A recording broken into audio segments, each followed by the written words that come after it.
So next on the agenda, we have a presentation by Thrive Caneo, Cindy Liu, and Lee Ann Holland.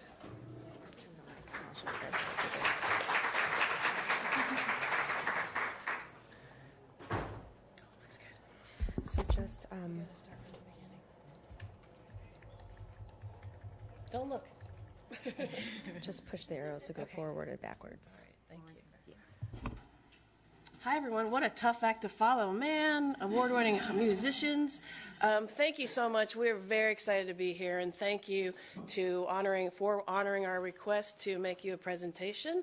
My name is Cindy, and like any good leader, I forgot to wear my Thrive t-shirt that I asked everyone else to wear. But I do want to give a shout-out to the families who brought their kids, Jakey in the back and Jacob over here. We know, our Thrive families, that when you have a child with different challenges, that it can be very hard to be out in the public, and so thank you so much for that extra effort to be here.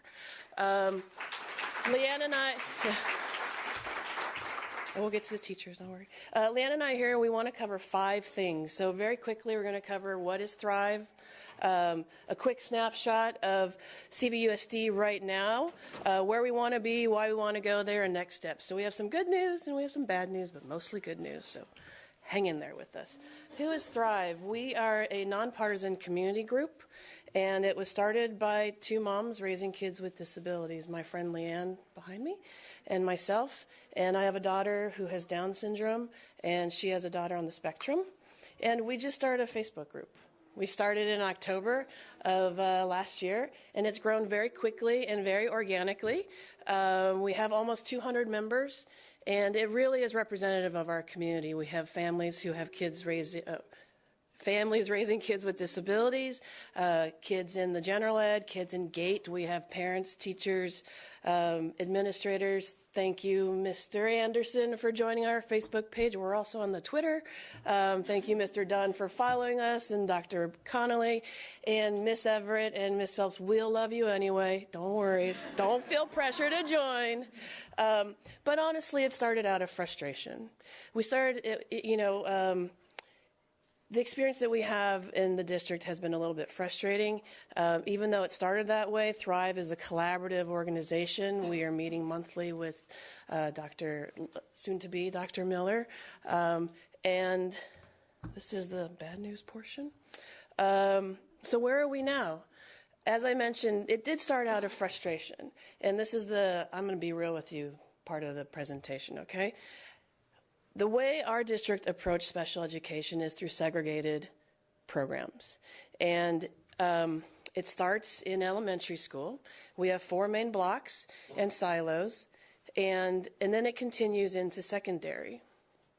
And so what this segregated programmatic approach does is it creates frustration. But things like school choice that other families get to experience, we don't experience. The big selling point of moving to the Conejo is you can move anywhere, live any beautiful house you want to, and go to any school that you want. Not so much for our families. When you're grouped by silos and by disability, special education becomes a place rather than a service. And when it is a place rather than a service, the IEP process, for people who don't know what the IEP process is, it stands for Individual Education Plan. That process can become extremely frustrating. Someone explained it to me like it's the worst first date ever. And sometimes after an IEP, you go home in the fetal position, have a glass of wine, and cry into it. And it's a very downstream, so to speak, approach when the IEP process is incredibly challenging, and it's challenging for everyone at the table, I imagine. It becomes a very downstream process where our families really turn to due process and legal, and it can be very anxiety-ridden and tense, and it can be litigious. And it's downstream in the sense that our last recourse often is legal recourse. And can we imagine if we invested that energy and that money into an upstream of seeing special ed as a range of services instead of a program? And what happens if you don't fit into these boxes? Where do you go? Where do your kids go? Well, oftentimes they'll go away from the district, or they'll go to a county program. So maybe all this frustration and wine drinking and fetal position is worth it. There's something called least restrictive environment, which is the federal law. And least restrictive environment, basically the tenet of it is that special education should be delivered as much as possible with general education, with the general ed kids. And it's called least restrictive environment, and it actually is a measure from the Department of Education. This chart can be a little bit wonky, so I'll do my best. I may have to phone a friend if I blub. So basically the way you read this is the Department of Education wants all of our kids that have IEPs to spend at least 80% of their time in the general ed population. So that means if you look at the Section A, we should have about 900 students in general ed. That's our goal, at least 80% of the time. We're falling by 11 points. We have 38.6%, 708 students. So by that measure of a report card, we're failing our students in special ed. But again, maybe it works. Maybe we're teaching our kids. Not so much. So if you look at the California dashboard, and you'll see in the student group, students with disabilities, that we're failing in 3 areas. 3 areas. English, language arts, mathematics, and we have an unusually high suspension rate. And if you look at the English language arts, that red pie, we are 1 pie piece away from having assistance. That sounds like good news, but it's not. When the state comes in and offers you assistance, it's a very compliance-driven, very policing approach. So if we're not in the general ed population and we're also not educating our kids, there's something in our community that we call graduation to the couch. And that you could see why with this data point. So not so great news, but the other thing is we're not alone. The California, our district's not alone. California has been identified as needing assistance for 2+ years. And of the districts identified, 66% of the districts identified as needing assistance are failing special ed. And in our district, we're also failing in 3 other student groups. Students with, 3 student groups total, students with disabilities, students, English language learners, and low economic. And I forgot to mention in the other slide, there has been no study since the 1970s, and they've studied it, that shows a segregated programmatic approach is the best way to educate our kids. And if you look at our report cards from the state, it reinforces that. So it's been a little bit of a heavy start, but I do want to say that there are heroic teachers and specialists and people who sparkle and shine, and some of them are in the room today. And we want to take that sparkle and shine and figure out a way where we can make the whole district brilliant.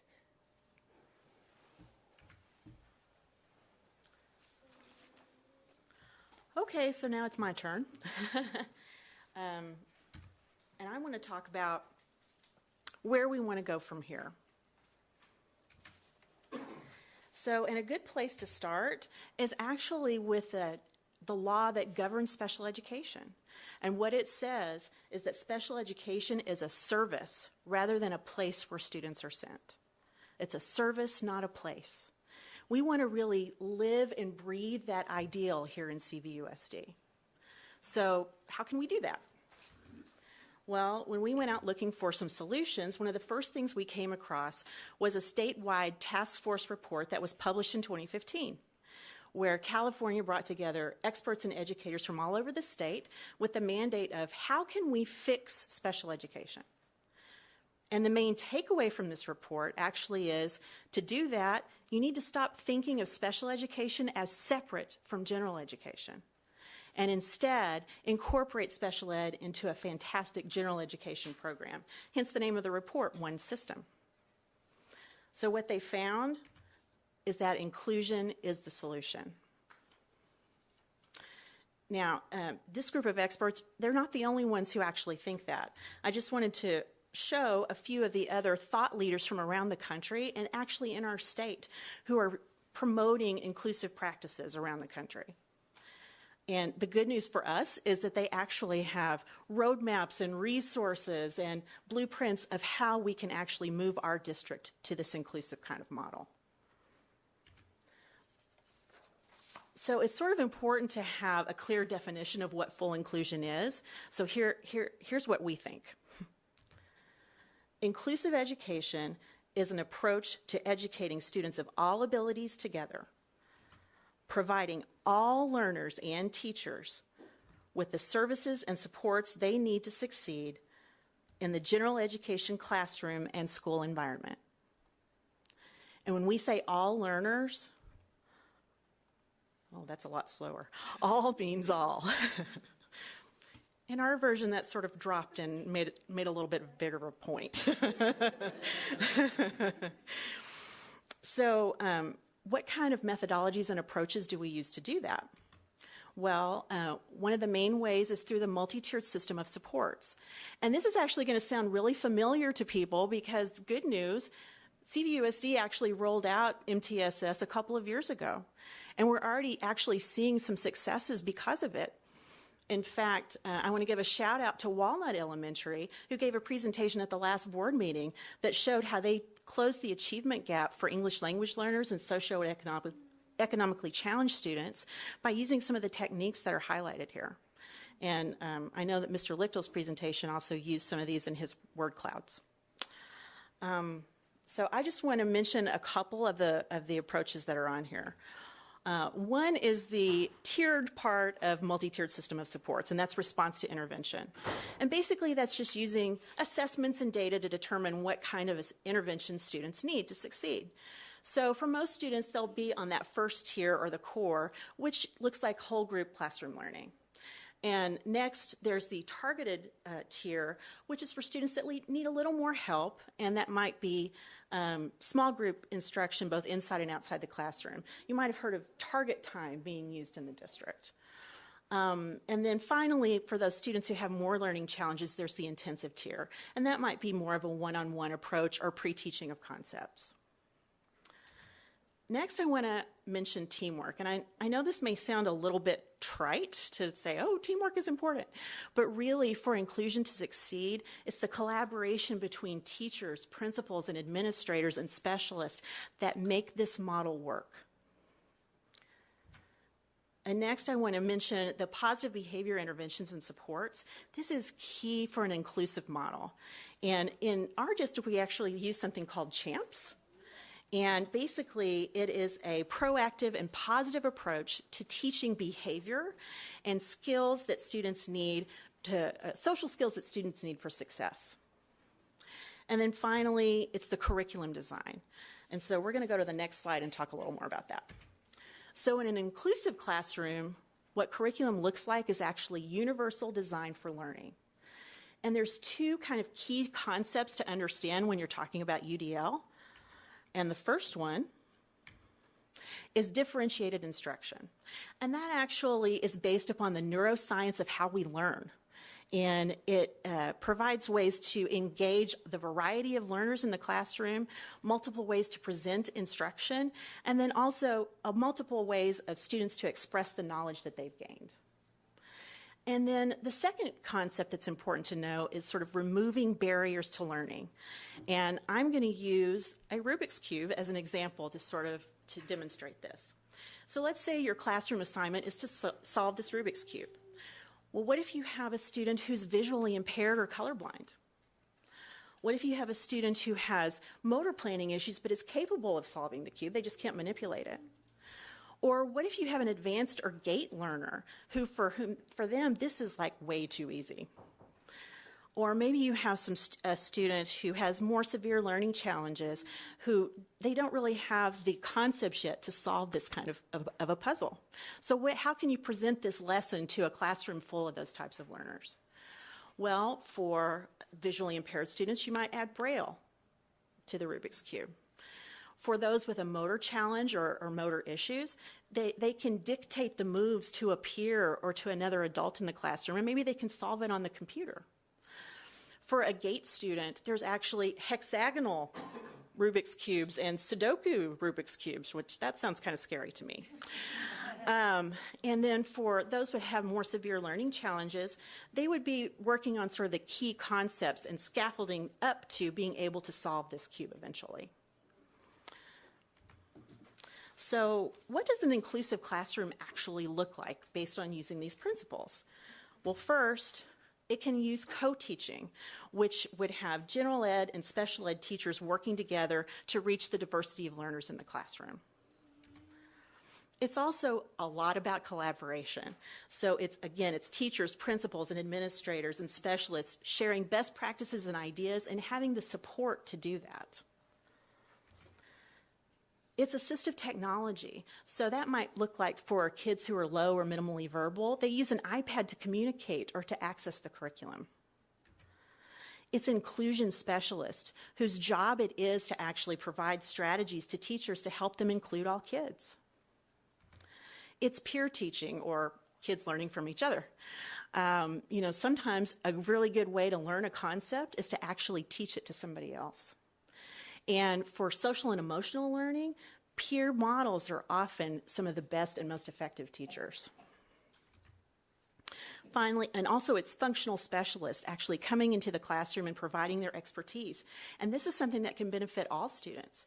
So let's say, for instance, you have an occupational therapist who comes in to give a lesson on handwriting. Well, that can benefit students who don't have an IEP but still struggle with that skill. And then finally, crucially, behavioral and social and emotional support. And that can look like behavior specialists coming up with plans or coming into the classroom to actually help manage challenging behaviors. And for social and emotional support, it's opportunities for our kids to learn explicitly and implicitly tools that can help them manage their social and emotional responses.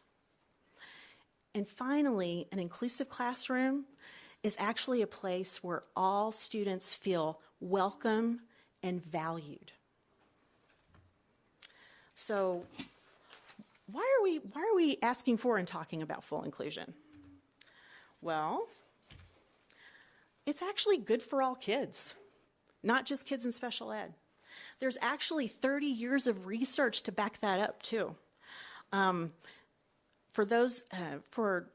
When special education students are included in an inclusive setting, that actually has either a neutral or positive impact for general education students. They actually might see some improvements in math and reading scores, and a lot of that is due to the fact that there's more learning opportunities. When you're teaching to the margins, you have more of a chance to reach all of the students. And also, typical kids actually benefit from relationships with special education kids. We live in a diverse world, and that includes diversity of ability. And we all want our kids to grow up to be good citizens of our community. And being in an inclusive classroom can actually provide them the skills to do that.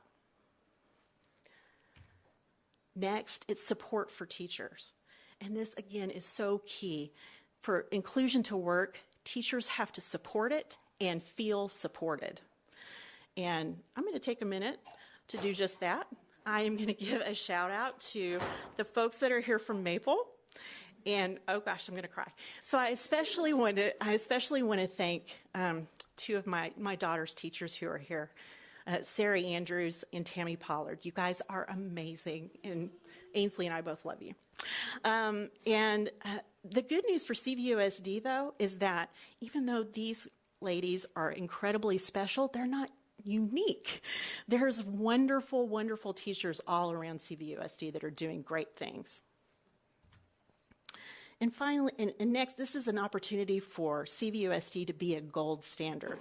Now, I know that our district actually ranks really high when you look at a lot of different metrics, but this gives us a chance to be a leader in California in solving a crucial problem that was revealed by the school dashboard, where students with disabilities and a lot of other student groups are not being best served. And also, it might be an opportunity for us to attract some enrollment. The nearest inclusive school to our district is actually in Woodland Hills. It's called Chime, and its sister school is called Wish. They actually have a lottery every year that attracts thousands of applicants, and there is a long wait list to get in. And it's not just people from our area. It's from all around the state and sometimes from around the country because they're nationally recognized. But really, the reason to do it is because it works. It's the smart thing, and it's the right thing to do.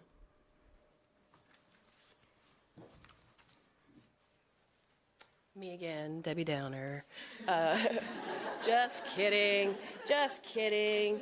Leanne just did a great job of covering something very quick that some people can spend a lifetime in dissertation doing. So that was wonderful. Thank you, Leanne. Ultimately, what we know is that education isn't just about academics. What we're doing here in the district is creating a foundation so that when our kids leave, they're good people and that they're good shepherds of the community and that they find success however they define success. And one of the key traits of success, if you dream of your child going to Harvard, is empathy. Sorry, not Harvard. Is empathy. Empathy is a key trait of success. If you do believe in Harvard and you look up Harvard Business Review and type in empathy, over 100,000 articles pop up indicating that empathy is a key to leaders and innovators. And if you don't like Harvard, Stanford says the same thing. Hey, how do you know if someone went to Stanford? They tell you. So I was at Stanford. I actually was at Stanford a couple of weeks ago, and I was taking their exec ed program for social entrepreneurship and social change. And they are world-renowned for innovation and design thinking.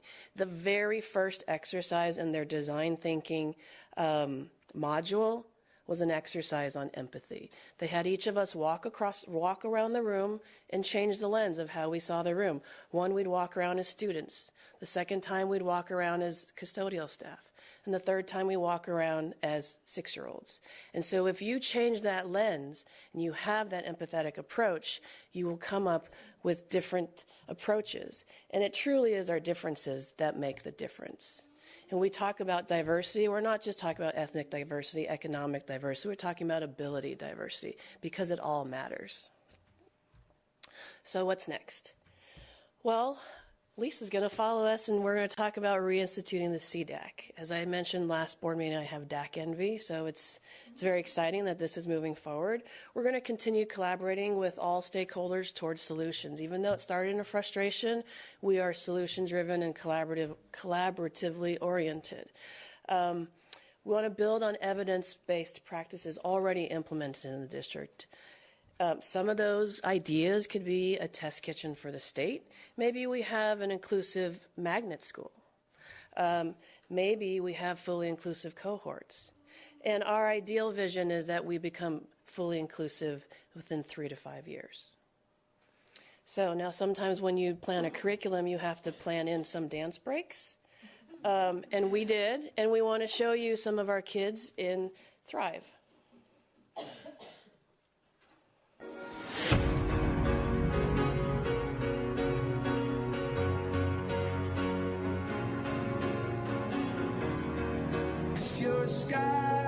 Cause you're a sky full of stars. I'm gonna give you my heart. 'Cause in the sky full of stars, I think I saw you.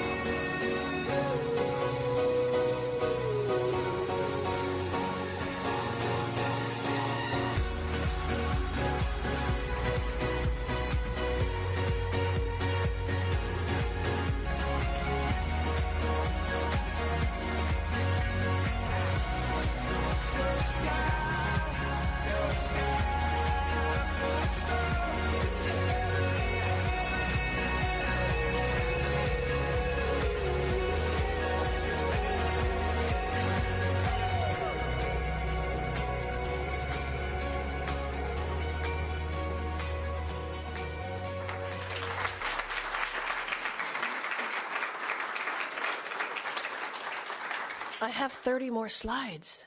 I'm just kidding. I want to really thank Jacob and Jakey back there. Thank you, Jakey. But Jacob helped design, and he's one of our Thrive kids, and he helped design the sound to it. So we did present a lot of information. If there's one thing to take away, it's to remember these 3 words. They're simple but powerful. Thanks.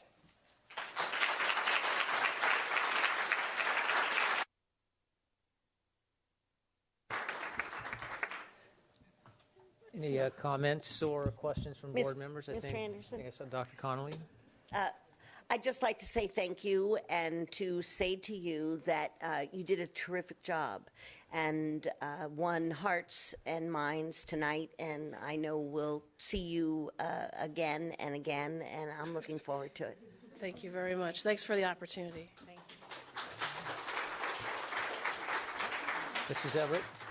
Mine is more of a comment than a question, but I love the point that you made about that you are solution-driven and collaboratively oriented. And as a board member, the way that you presented even the difficulties that you've had was very effective as far as showing what they were, but yet providing solutions, providing examples of ways that we can improve. You have this warm crowd here who are very respectful. I'm so pleased that 2 moms came together and can make a difference. I think that you're just an example for any group that wants to get something done. I really appreciate the positivity, and I think that the kids are so lucky to have advocates like you two. Well, thank you. Thank you so much. We really, I can comment back, right? We really appreciate that. And again, 3 to 5 years, people. Thank you very much. Any other board members? All right, thank you very much. Thank you. Thank you. Thank you.